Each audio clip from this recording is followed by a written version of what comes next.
السلام علیکم و رحمت الله و برکاته. تماشابینان محترم،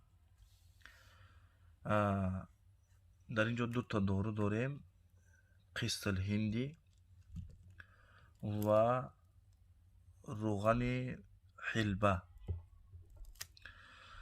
اکثری برادرها در مورد قند یعنی بیماری ساختن دیابت میپرسند که یگان دارو هست.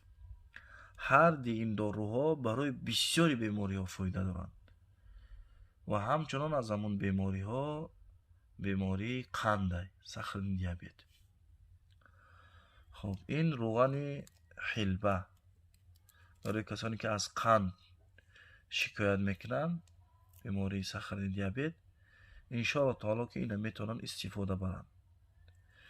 درباره این معلومات زیاد در اینترنت پیدا میشود که چطور استفاده برده شود.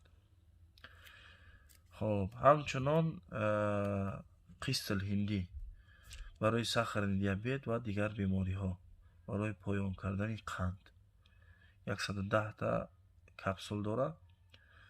طریقه استفادهش هم انشاءالله که در اینترنت باز بیشتر معلومات میگیرید.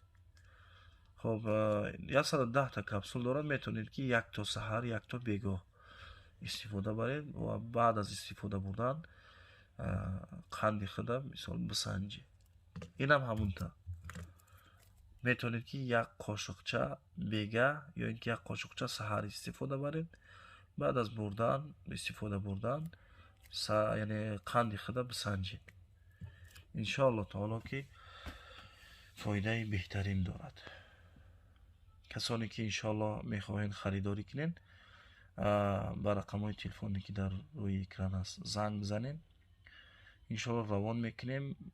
روان کردن از ما فقط شما آدرس و نام نسب با ما روان میکنین، انشاءالله ما روان میکنیم به شما.